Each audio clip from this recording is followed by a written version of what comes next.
Hi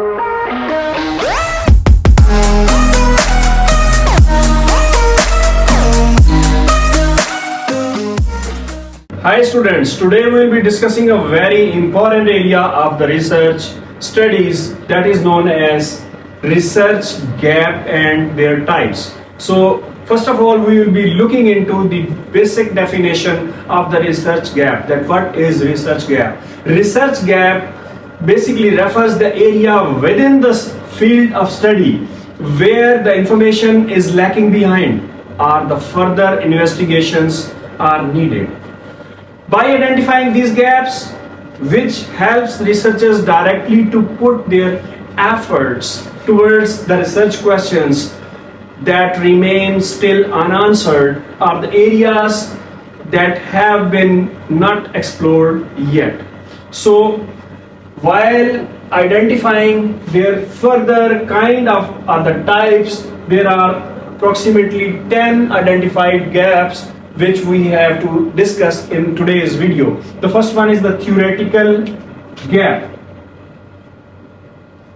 The theoretical gap is basically containing with the insufficient framework, insufficient research framework to explain something. That is the biggest kind of gap, means something is not being explained by their previous past historical theories. So it's a biggest contribution towards anything to enrich your research study with the theoretical gap if you can fulfill it or to contribute with the your efforts to the body of the knowledge. The second one is the knowledge gap.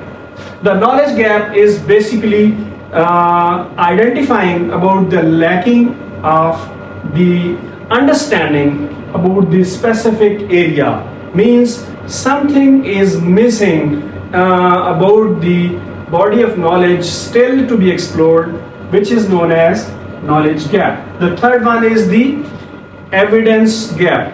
The evidence gap is basically containing with the insufficient or the conflicting evidences, means these kind of the evidences which are not approved are yet to be improved. So these kind of the researches are basically contributing like to purify or to imply the best outcomes of the evidences. The fourth one is the practical knowledge gap. The practical knowledge gap basically letting us know about the inability of the theoretical framework which have already established but not implementable are not going to be implemented. So that is basically a gap over there. How to settle it down will be known as a practical knowledge gap. The fifth one is the population gap. The population gap is basically containing with the exclusion of the certain groups in the research study. The population means the multiple kind of the people are still are not involved in the multiple kind of the researches, so the right outcomes are still pending behind. That now gap is called as a population gap. The next one, the sixth one, is the implementation gap. The implementation gap basically containing with the discontinuation between the research previous findings which have already found by the multiple researchers in their research studies and their practical applications. That gap is called as a implementation gap. The next one is the contextual gap, which is a very affirmative gap that the demographic based, like the geographic limitations concerned, means such kind of the studies are still not being conducted in the in that area where you are supposed to conduct.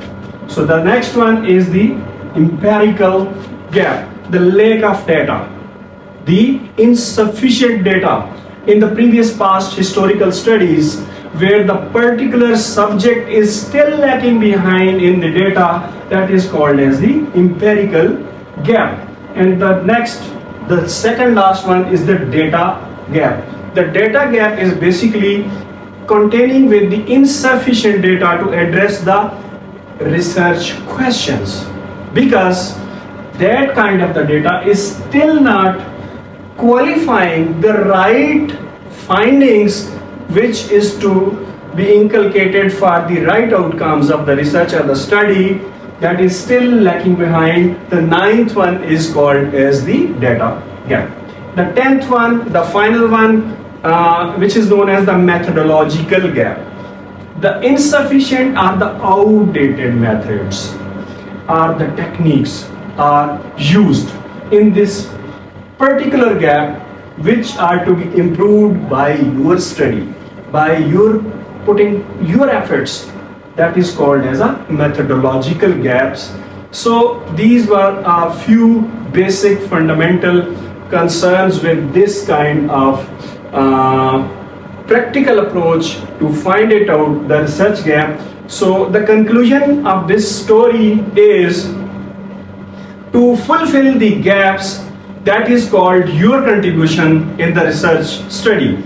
If your contribution is going to comply with the fulfilling of the research gap, mean it's your biggest contribution to the society, to the industry, to the factory, to the organization, to the institutions, means you have done your job at your end. So it would be further submitted to the next researcher that can come up from that portion where you leave it.